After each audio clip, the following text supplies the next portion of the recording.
Welcome to my channel, this is Shadow. From now on the channel content and focus will change. I'll be focusing on anything creepy and mysterious, which is what I prefer. So if you like it too, subscribe, there will be more in the future. Stay tuned, and let's go! In the winter of 1959, the Soviet Union was pushing its youth toward physical excellence and exploration. At the Ural Polytechnical Institute in Sverdlovsk, now Ekaterinburg, a tight-knit group of students and recent graduates formed one of the country's most enthusiastic hiking clubs. Igor Dyatlov, a 23-year-old radio engineering student with boundless energy and natural leadership, proposed a Grade 3 ski trek, the hardest category, to Mount Otorten in the northern Urals. It would be 300 kilometers of frozen wilderness in subarctic conditions, a test worthy of certification points and bragging rights. The team assembled with care. Zinaida Kolmogorova, 22, was the group's heart, thoughtful, reliable, always smiling in photos. Lyudmila Dubinina, 20, brought fierce determination and a sharp wit. Rustam Slobodin, 23, the quiet strength. Alexander Kolevatov, 24, methodical and calm. Nikolai Thibault-Brignol, 23, the mechanic who could fix anything. Yuri Doroshenko, 21, tall and gentle giant. Yuri Krivonishenko, 23, the joker with his mandolin. And Semyon Zolotaryov, 38, the older instructor whose experience rounded out the youthful exuberance. 10th member Yuri Yudin joined, but fell ill with joint pain. The pain became unbearable. In tears, he hugged each friend goodbye, handed over his gear, and watched the 9 others disappear into the white wilderness. That single moment of illness saved his life. He lived until 2013 and spent decades honoring his friend's memory. They left Sverdlovsk by train on January 23rd, singing revolutionary songs and joking about the cold ahead. Truck rides and skiing brought them deeper into the taiga. Diaries captured the joy, snowball fights, improvised saunas and snow holes, photos of the group laughing in fur-lined hoods up. On January 31st, they stashed extra food in a forest cache, the Labaz, which is a storehouse, cache, or storage hut, a raised wooden structure, often built on stilts or logs, used to store food, supplies, or equipment safely above ground. And then they began the exposed ascent. February 1st brought worsening weather. Visibility dropped to near zero in a howling blizzard. Rather than descend blindly, Dyatlov decided to camp on the open eastern slope of Kholat Syakhl, about 300 meters below the summit. They cut a flat ledge into the snow, erected their canvas tent, and laid skis beneath the floor for stability. Dinner was shared, photos taken. One final frame showing them smiling outside the tent, snow swirling. They retired around 10 p.m. February 1st to 2nd, 1959, somewhere after midnight.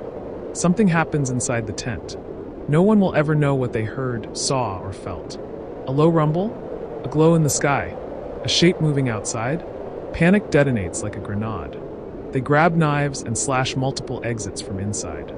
9 people burst into minus 30 degrees Celsius darkness. Many in socks, some barefoot, none with coats. They flee downslope in orderly columns, as if drilled by terror. The footprints descend 1.5 kilometers to the treeline and stop. Doroshenko and Krivonishenko built a fire beneath a tall cedar, stripping birch branches and suffering burns in numb desperation. Someone climbed the tree, broken limbs up to 5 meters high. Dyatlov, Kolmogorova, and Slobodin tried to return to the tent for clothes, but collapsed one by one with their arms crossed protectively against the cold. And their faces, turned toward the tent they could not reach. For meters under snow, in a den lined with torn clothing, Dubinina, Zolotaryov, Thibault-Brignol, Kolevatov. Chests crushed as if by a giant hand, skulls fractured, yet no external wounds. Dubinina's tongue gone, eyes missing. Trace radiation on clothes. And in Zolotaryov's camera, a final blurred frame, something tall and dark in the snow. When no telegram arrived by February 12th, worry turned to action. Yuri Yudin joined the search, helping identify his friends' bodies when they were found.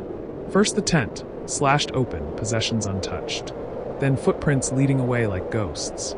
May 1959, the official verdict.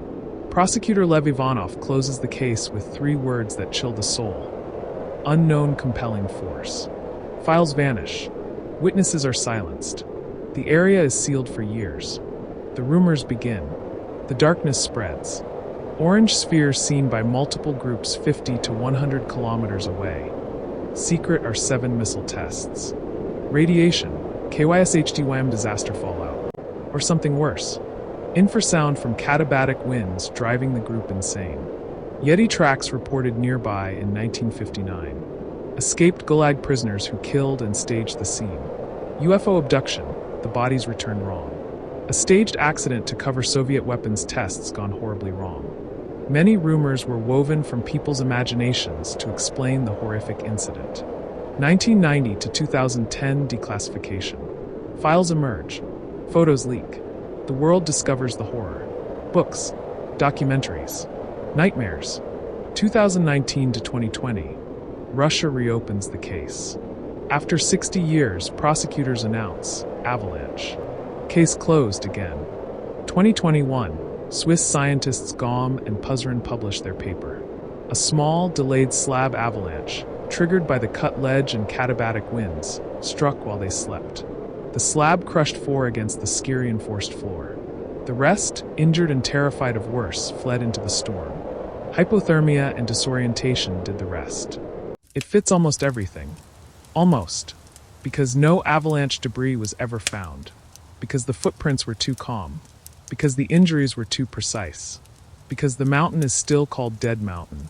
And because on quiet nights, they say you can still hear mandolins on the wind. Yet the mountain keeps a few secrets. Why exactly that night? Why no one grabbed a coat?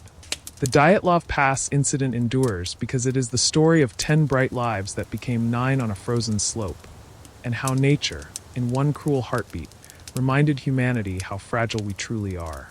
If you enjoyed the story, please hit the subscribe and like button. This will help a lot. Thank you for your time. Hope to see you next time.